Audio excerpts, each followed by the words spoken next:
Adding rational expressions. Okay, we're going to start looking for the least common denominator for these two rationals. And we have 6 and 4. So least common denominator, 6 and 4. 6 on tables will be 6, 12, 18, and 24. 4 times tables will be 4, 8, 12, and 16. And we see that they have 12 in common, so it's our LCD. So we're going to put 12 here, and we're going to put 12 there. We have x to the fourth and x to the third. X to the fourth, x to the third. So x to the fifth, x to the fourth, and this progresses, and you see they have x to the fourth in common. X to the fourth. And next we have an x minus 1. There are 6 of them there and 5 of them here. 5 of them there. And let's see, the next one here is x is to the 7th. The next one here is x minus 1 to the 6th. And so you see that x minus 1 to the 6th is what they have in common. So we'll put x minus 1, 6 of them there. X minus 1, 6 of them there. All right, oh, I forgot my 5 and 1. 5 and the 1. Now, let's see what's extra. We went from a denominator of 6 to a denominator of 12, so it's been multiplied by 2. So let's multiply the numerator by 2. We had 4 of the x's here, 4 of the x's there, so no extra there. And the x minus 1s, there's 6 there, and there's 6 there. We're good.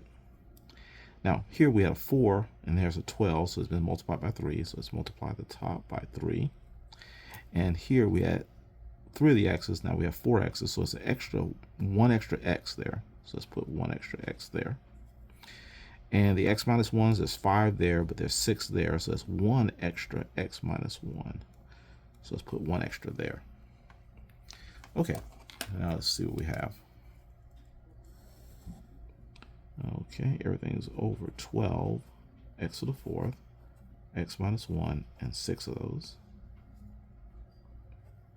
Okay, now 5 times 2, that'll be 10. The plus 1 times 3 times x, that will give us 3x to the second power. Then 1 times 3 times x times a negative 1. That'll give us a negative 3x. Okay. And there are no like terms. We'll go ahead and take time out right now and just put it in order, but we don't have to. So 12x to the fourth, and then x minus 1, 6 of those. We'll put the 3x squared first, and then the negative 3x, and then the positive 10, we'll put that in the back. Okay, next. We have 2 terms here, plus there. Let's put the 3 here and the 4 there. Here we have a 6 and a 3. So least common denominator for 6 and 3. 6 on tables will be 6, 12, and 18. 3 on tables will be 3, 6, and 9. And you see already the 6 is in common. So we're going to put a 6 here and a 6 there. You have an x to the fourth here and an x to the sixth there. We're going to use the highest power, which is x to the sixth in both spots. Here, you have an x minus 4, you have 1 of those, and you have another x minus 4, but you have 2. So we use the greatest amount. So x minus 4, 2 of them. X minus 4, 2. X minus 4, 2. Okay. Now let's settle the numerator, and let's see, 6 here, 6 here, so nothing multiplied, or there may be 1. We have 4 x's here, but 6 x's there, so it's 2 extra x's in the denominator. So let's put 2 extra x's in the numerator. And there's 1 of the x minus 4s here, but there's 2 of them there, so it's 1 extra x minus 4. So let's put 1 extra x minus 4 there. Now here we have 3, here we have 6, so it's going to multiply by 2, So let's multiply the numerator by 2. Here we have 6 of the x's, so no extra there. And there's 2 of the x minus 4's here and 2 there, so nothing extra there. So let's go ahead and put everything together. So everything is over 6, x to the 6, x minus 4, there's 2 of those. All right, so 3x squared times x. We're going to multiply this one, and this one. That's going to give you 3x to the 3rd power. Then we're going to multiply the x squared times the negative 4. Well, 3x squared times negative 4 is negative 12, x to the 2nd power. Then the plus sign. And then from there, 4 times 2, which would be 8. And it's in order. And I can't divide everything by a single number. It looks like I could, but I can't. So we're actually done with this problem. Okay, number 12. Number 12. Let's see here. Let's put the 4 here, 2 there.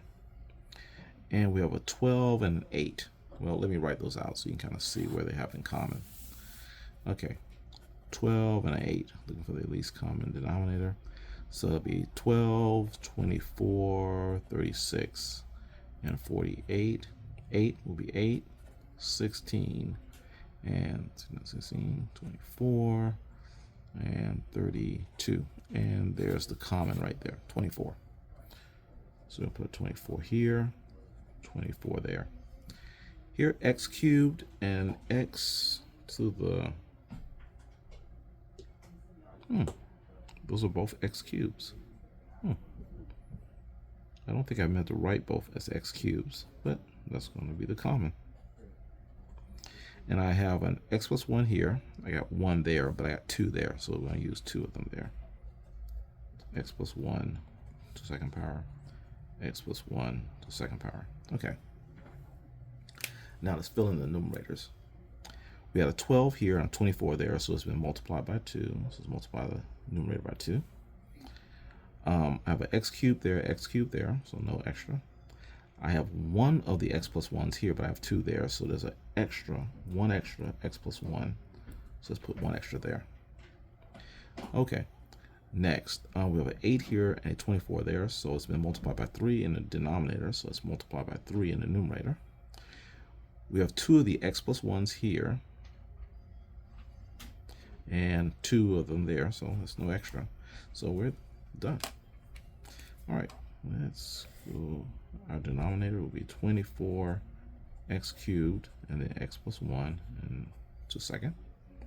All right, now we're going to multiply the 4, the 2, and the x. That's going to give us 8x. And now we're going to multiply the 4, the 2, and the 1. That's going to give us an 8. Then the plus, and then 2 times 3, which is going to be 6. Now we can collect like terms. The 6 and the 8 can be collected. If we collect those, we'll get the 8x, and this will collect to a 14, and that's all over 24x cubed, x plus 1 all to the 2nd power. Now this can be simplified further because the numerator and denominator can all be divided by 2. So let's divide by 2, and we can simplify it even further. So 8x divided by 2 gives us 4x. 14 divided by 2 gives us 7. 24x cubed divided by 2 is 12x cubed times x plus 1 to the 2nd power.